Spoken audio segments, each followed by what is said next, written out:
Значи да повторам уште еднаш, со овој амандман предлагаме да се обезбедат средства во висина од 2 милиони денари за реконструкција на електрична мрежа за улично осветлување во Маврови Анови.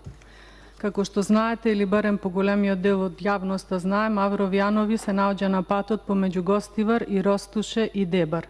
И Маврово е еден од бисерите на западниот крај на Македонија. Токму во Маврови Анови запираат за одмор сите мештани и домашни и странски туристи кои што тргнале да ги посетат планината Бистра, Галичник, Гари, Лазарополе, Мавровското езеро, пештерата Шаркова дупка во Маврово, излетничкото место Бојков кладенец во Маврово, Бигорскиот манастир, манастирот Рајчица на влезот во Дебар, Дувскиот водопад во Ростуше, многуте цркви низ селата од овој крај, Дебарското езеро, бањата Косоврасти и така натаму и така натаму. Доколку сметате дека не заслужува да се издвојат средства од буџетот за реконструкција на електричната мрежа за улично осветлување во Маврови Анови, тогаш не помагате за развој на туризмот во овој крај.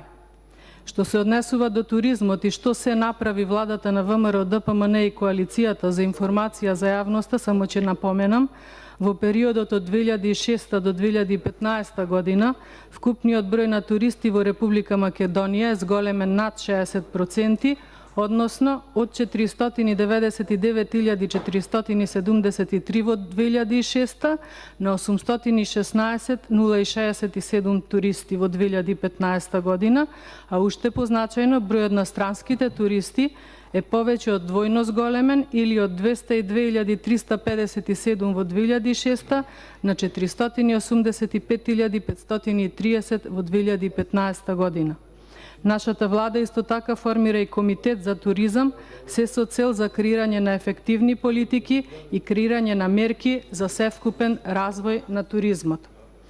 Што се однесува до вашиот добро познат напад и изговор за ваквиот ребаланс, што ние не сме направиле досега, јас само заради јавноста ќе прочитам мал дел од реализираните проекти во општина Маврово и Ростуше во периодот од 2013 до денес. Па би ги спомнала.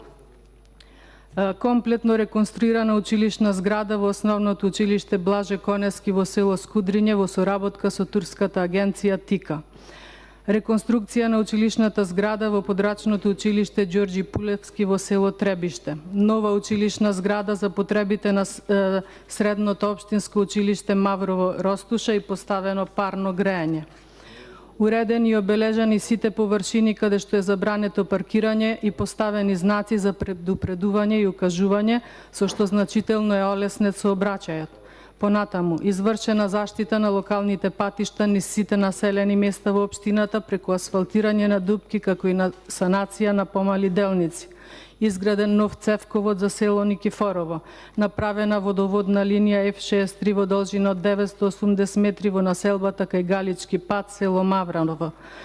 Целосна реконструкција на изворот Белички канал, со што е зголемон капацитетот на водата на 20 литри во секунда. Во 2014 година дел од реализираните проекти на владата на ВМРО ДПМН.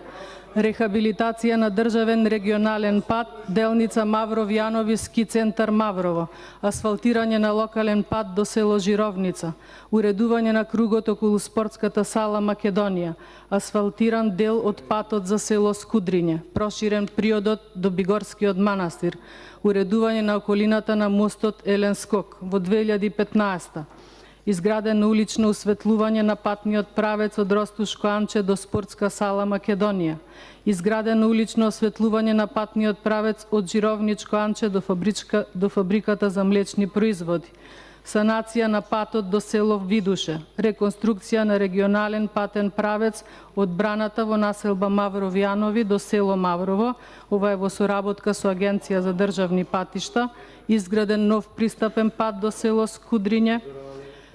Комплетно изградена пешачка бекатон патека за промоција на Мавровското езеро во должина од 1650 метри покрај езерото. Во 2016 година изградба на помошни простории кај спортската сала Македонија, изградба на тениско игралиште во Маврови Анови, целосна реконструкција, проширување и асфалтирање на патниот правец од Велебар до до Битуше. Има уште многу за читање, но со оглед на тоа дека колегите се нестрпливи сигурно за да разгледаме што повеќе амандмани, ќе ви порачам, доколку сметате дека е ова малку, повелете да ве видиме колку вие ќе реализирате, бидејќи ветувавте многу, а периодот на ветување ви заврши, сега треба да се докажете на дело.